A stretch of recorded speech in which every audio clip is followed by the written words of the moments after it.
1. My sister Maddie's crying. Her pretty face is damp and frightened. One of my legs feels heavier than the other, and I don't understand.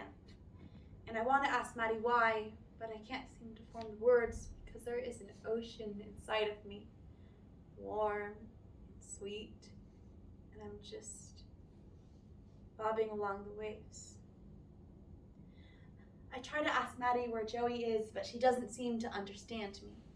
She must think I've said something else because she leans forward and says, "Do you need more? Do you need me to press the button?"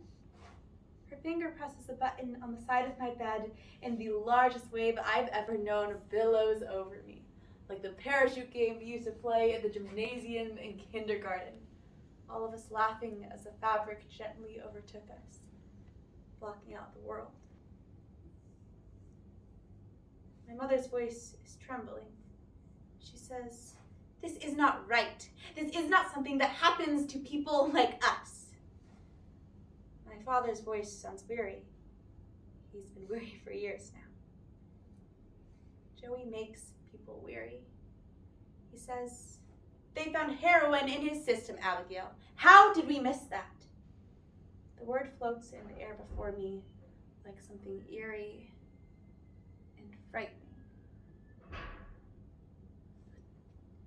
Last year, 1,146 teenagers aged 12 and up died in drug-related incidents. That is 1,146 lives cut short before they could truly begin, and countless other stories rewritten. Addiction forever changes the life of not only the addict, but those who love them, those who survive them. This is You'd Be Home Now by Kathleen Glasgow.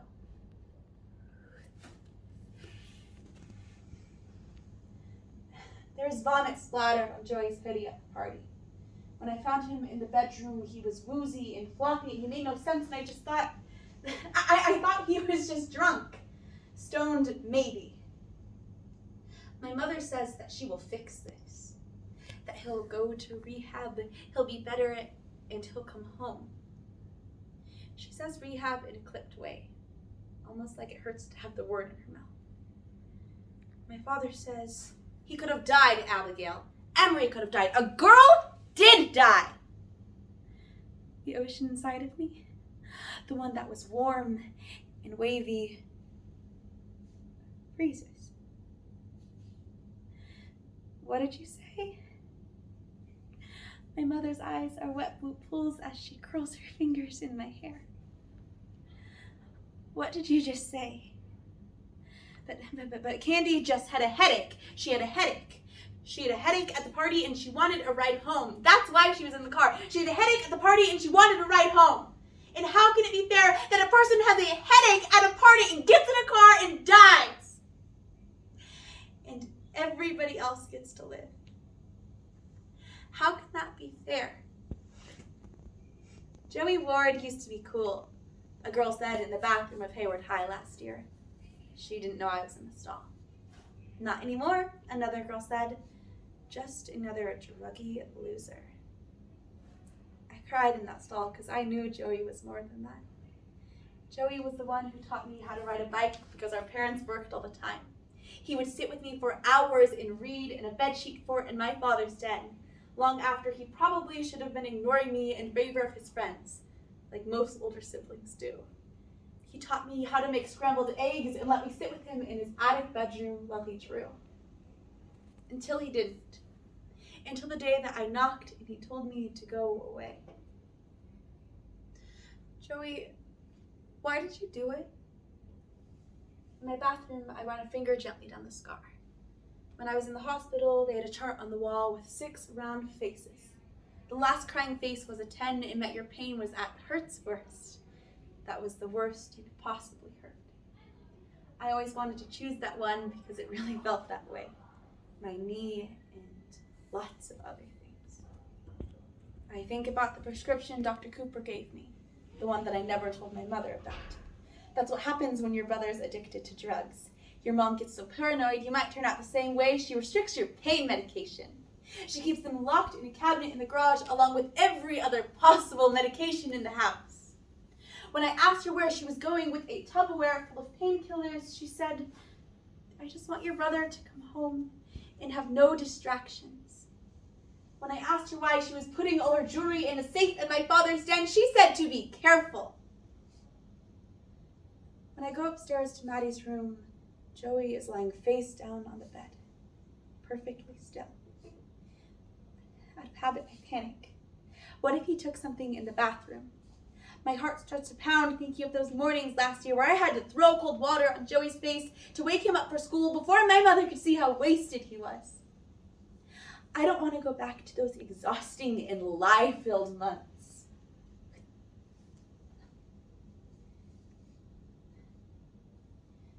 There's a tear in the shoulder of her blouse, like somebody ripped it suddenly, or took it between two fingers and she pulled away quickly, the thread separating the fabric.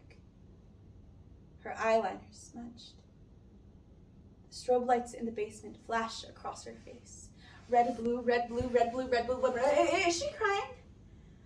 I don't want to be at this party either, but Mother told Joey he had to take me if he wanted to go. The girl has her head in her hands. The girl is crying. There are too many kids in this basement and it's too hot, and I don't know where Joey went. Not knowing where Joey went is bad because that means I haven't done my job. The girl's name comes to me like a drop of water down window glass. That's right, Candy. The girl's eyes meet mine. I slide in and out of kids dancing. Candy, are you okay? Can she even hear me? Her eyes drift away from mine to a boy in the corner.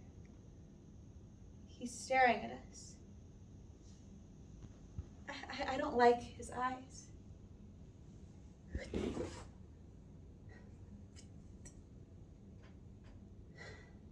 I think about that night. Joey's head rolls around the backseat of the car, arms splayed over Canty Montclair. Candy is crying, pinching Joey's arm. He doesn't wake up. He can't be drunk because I know what that smells like because of our dad. Candy is crying. Candy says we should take Joey to the hospital. Candy wants out.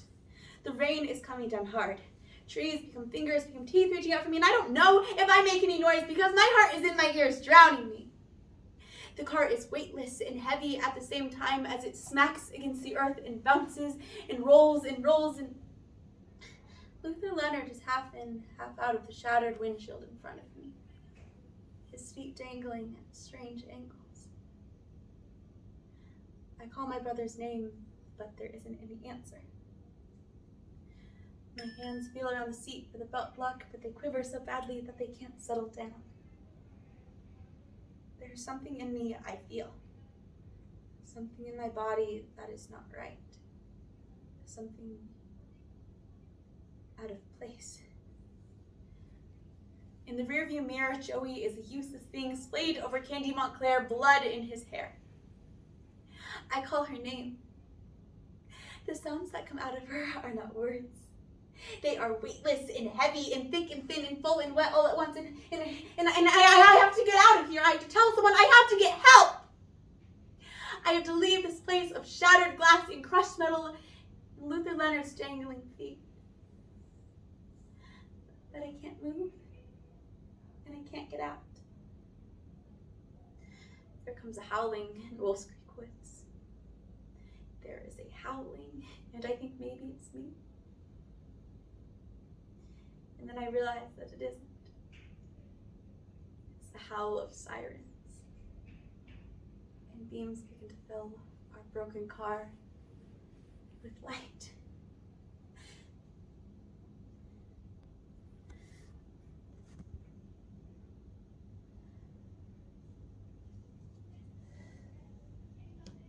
Thank you.